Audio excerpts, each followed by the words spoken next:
G'day guys and welcome back to the Boundary Riders podcast. Now before we introduce everybody, we've actually got some breaking news here on the channel. Probably a lot of trade news actually you haven't heard, I don't think you have. But there's actually some news that Nick Dacos has actually requested a trade to North Melbourne. Now this is actually some big news, I don't think anyone's heard this. But we've actually heard some murmurings that he's actually not too happy at Collingwood. And the fact is that he wants to leave. Now, that's basically as true as Clayton Oliver being traded to fucking anyone in the next trade period, in this trade period.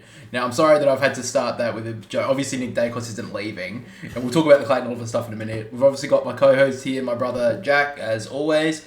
Now, you've seen this Clayton Oliver story. Do you think there's a smidgen of truth to it? No. He hasn't even started his 7-year contract, which he starts next year. He's gone. I heard this shit and I was like, God, we're in for a slow trade period if that's the big talking point. Clayton Oliver wanting to leave. Yeah. I get why they've tried to spin it as. They've tried to spin it as maybe he wants to, because he wasn't too impressed by how the injury stuff was handled and the club thought he was a bit unprofessional and all that sort of stuff. Just because that is true doesn't mean that he's going to leave. That is so crap. At this stage, they have said that there are a few clubs that would like to have him, and I'm sure there'd be 18 clubs in the whole competition who would like to have Clayton Oliver. They have said that the Crows and Essendon are the ones who have inquired a little bit more. Just because he was injured this year does not mean he's leaving. I will wear a Crows jumper on the next podcast. Clayton Oliver trade goes through. I will wear a bloody Crow. I'll buy one and I will wear one. Because that's how confident I am that he is not going anywhere. Yeah. It is so ridiculous. Let's get to some actual trade news, because some actual news that we have heard of, and a couple of rumours that could be true. Anyway, this started way back actually from the last video that we did. James Jordan has requested a trade to Sydney. I'm sure most of you have seen that one. We've also got Todd Goldstein. Surprisingly picked Essendon over Collingwood. I was a bit surprised by this one. Even though Andrew Phillips did retire, but I still think that Sam Draper's the number one, surely. Well, they have trialled two in the same team, and it has worked for him. So it could still work. And Goldstein, I think, has got a coaching role. He's pretty capable forward at times for North Melbourne as well. I think there's a coaching role for him, though. I think that was mentioned as well. 1 year's going to be playing, 1 year's going to be like a Shane Mumford player-coach sort of role. Yeah. So I think that's how they'll go down with that one. Another one here is Chris Burgess, obviously VFL Gold Coast player for the majority of the year. Actually has requested a trade to Adelaide. A little bit surprised by that one, but more the destination, but I'm not surprised that he's leaving. It's basically been confirmed now that Jade Gresham will be requesting a move to Essendon. So that could potentially open up a Dylan Shield move to St Kilda if they don't go down the free agency route, which we talked about last week. Tom Doedee has also requested a trade to the Brisbane Lions. A free agency move to the Brisbane Lions. Sydney and Collingwood are both interested, but Brisbane have came out on top there. And the last confirmed trade news and information at this stage is Matt Flynn, unrestricted free agent from the GWS Giants. This came in, I think you just told me before we started recording. I got the news on this one. Yeah. Did you hear about the Nick Dacos though? Yeah. Insane. Anyway, Matt Flynn has requested a move to the West Coast Eagles, so to get more game time. He'll be the number one ruck pretty simply at West Coast. I don't think Bailey Williams will be. But that's basically all the confirmed news, guys. So let's get into the rumour mill. And we'll start with Port Adelaide, as they are starting to sell around next year's first round draft pick. Now, I think this is really to open up their trade picks to their picks to go to Radicalier and Brendan Zerk-Thatcher. Another thing as well is Essendon have said that they would like a first round draft pick for Brendan Zerk-Thatcher. I'm sure that's what they'd like, but they're not going to get that. It's what they would love to happen, but it's not going to happen. Yeah, I feel like that's not going to happen. That's going to happen. But I think Port Adelaide, I think this is a definite thing to happen, because I think Port Adelaide don't have enough picks in this draft to pick up all these players that they want. So I think that they will be shopping this around, trying to break some picks up, maybe get a couple of second round draft picks. Potentially, because I think they're going to have to oversell a little bit on some of these players. It's just a little bit interesting how Port Adelaide are trading away their first round draft picks the past few years, and their depth is really low. So there's not a lot of youth coming through for Port Adelaide at the moment, which may be a bit of concern. But if they want to put all their eggs in one basket, they better come out with a grand final appearance in the next year or two. Yeah, they would. But the next one we move to is Paddy Dow. Now the Sydney have started to show a little bit of interest in him. However, at this stage, St Kilda is still in front for Paddy Dow. Carlton have came out and actually said, well, not came out and said, but they basically, told him that they're going to let him go. So end of the day, I think he probably ends up at St Kilda. I would love him at the Swans. I think he's a lot more suited for the Swans. But I think at the end of the day, he'll go to St Kilda. I think they have a little bit more leverage. Yeah, and I think you're also staying in Victoria. Staying on Sydney, Joel Hamling. Kind of really spiralled out in the last week or so. There wasn't really a lot of talk about Joel Hamling until this week. But basically now, it seems more than likely he's going to be moving to Sydney rather than staying at Fremantle. I think Fremantle were kind of happy to let him go because he's not in their best 22 as a defence, and that's probably Freo's best line. So I think that he'll probably go. As a Sydney fan, it's good to see we're getting some depth in our defence. I think that's what we need, especially with Dane Rampy potentially retiring in the next couple of years. And you lost Cal Mills. Cal Mills as well, yeah, because, you know, it's a stupid act of having fun. The one thing I will say, though, is Joel Hamling isn't the most agile defender, and I do think that if Rampy was to retire, I don't think Melican, McCartan and Hamling could all play in the same team, in my opinion. However, I do think McCartan could play as a third tall. I think he's a very good intercept mark. We saw against Carlton that he did really well on Charlie Curnow.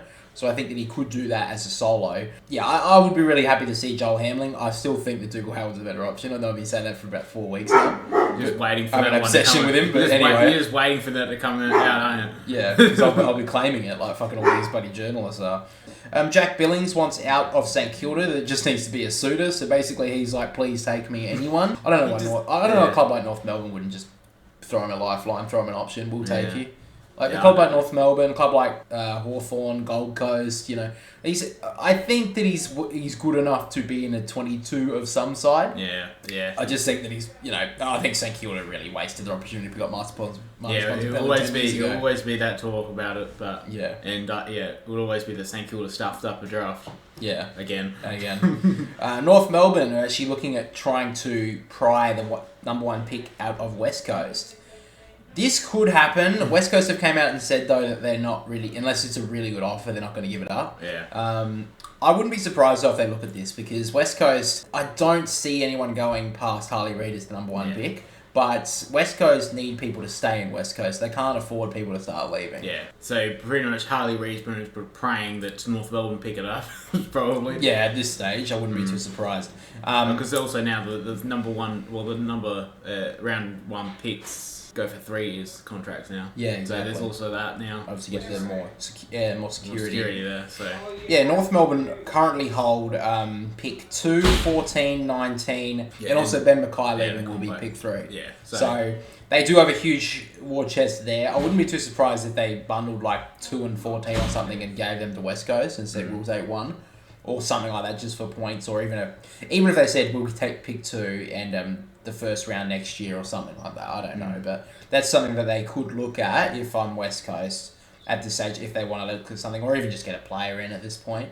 But honestly, I would be a little bit surprised if West Coast hold the number 1 pick, in my opinion. I think they do. I think they will hold the pick. You think they'll hold it? Yeah, I think with the security, like I said, of the 3-year deal that they'll give for Harley Reid, that I think they'll pick him and they'll just take a punt. Yeah, and see how they go. Next, we've got Darcy Gardiner. Now, he's rumoured to leave as well, considering he only played 5 games this year. He did play in the last 2 finals for the Lions, but I do think it's pretty well known now that Jack Payne is second defender for Brisbane now. Yeah. So, at this stage, I'm thinking Darcy Gardiner would look elsewhere. He's 28, though. So, again, he's definitely more of a lockdown defender, though. So, I mean, there's options there for him. I'm sure there's a lot of clubs out there that would like the services of Darcy Gardiner, maybe even Hawthorn, as they've been looking for a key defender.